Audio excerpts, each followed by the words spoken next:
એક ગામમાં બે મિત્રો રહેતા હતા, રામુ અને શ્યામુ. તે ખૂબ જ પાકા મિત્રો હતા. જ્યાં જાય ત્યાં સાથે જ રહેતા. એક દિવસ બંને મિત્રોએ મળી અને કશું કરવાનો વિચાર કર્યો. બંને ચાલતા ચાલતા ઘણા દૂર નીકળી ગયા. અચાનક રસ્તામાં એક રણ આવી ગયું. ચારે બાજુ રેતી જ રેતી હતી. ચાલતા ચાલતા બંને વાતો પણ કરી રહ્યા હતા. અચાનક જ બંને વચ્ચે કોઈ વાતે બોલચાલ થઈ ગઈ અને રામુએ ગુસ્સામાં શામુને એક તમાચો મારી દીધો. શામુએ લાફો ખાઈ તો લીધો, પણ તેને મનમાં ઘણું દુઃખ થયું. તે રામુને કશું ન બોલ્યો અને એક જગ્યાએ રોકાઈ તેણે રેતી પર લખ્યું, આજે મારા મિત્રએ મને ગાલ પર લાફો માર્યો. પછી બંને ચાલવા માંડ્યા. ત્યાં સુધી ચાલતા રહ્યા જ્યાં સુધી તેમને પાણી ન દેખાયું. બંને રસ્તામાં એકબીજા સાથે કશું પણ બોલ્યા નહીં અને પાણીમાં ઉતરીને નહાવા લાગ્યા.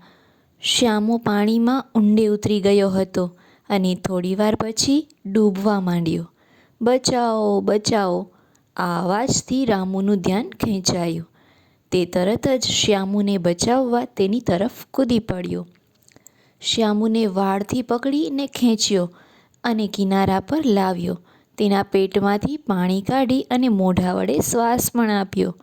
શ્યામુને થોડીવાર પછી હોશ આવી ગયો. તે ઉઠીને બેસી ગયો. પછી તે એક મોટા પથ્થર પાસે ગયો અને તેના પર એક પથ્થર વડે લખ્યું, આજે મારા પ્રિય મિત્ર રામુએ મારો જીવ બચાવ્યો. ત્યારે રામુથી રહેવાયું નહીં. તેણે શ્યામુને પૂછ્યું, જ્યારે મેં તને લાફો માર્યો ત્યારે તે રેતી ઉપર લખ્યું હતું અને હવે જ્યારે મેં તારો જીવ બચાવ્યો ત્યારે તે પથ્થર પર લખ્યું, આવું કેમ? શ્યામુએ જવાબ આપ્યો, જ્યારે કોઈ વ્યક્તિ તમને દુઃખી કરે ત્યારે તે વાતને રેતી ઉપર લખી નાખવી જોઈએ, જેથી ક્ષમાને હવાથી એ મટી જાય. પણ જ્યારે કોઈ તમારા માટે કંઈક સારું કામ કરે તો તેને પથ્થર પર લખી દેવું જોઈએ, જેથી કોઈ આંધી કે કોઈ વાવાઝોડું તેને ભૂંસી ન શકે અને તે તમે હંમેશા યાદ રાખી શકો. શ્યામુની વાત સાંભળી રામુની આંખો ભરાઈ ગઈ. તે પોતાના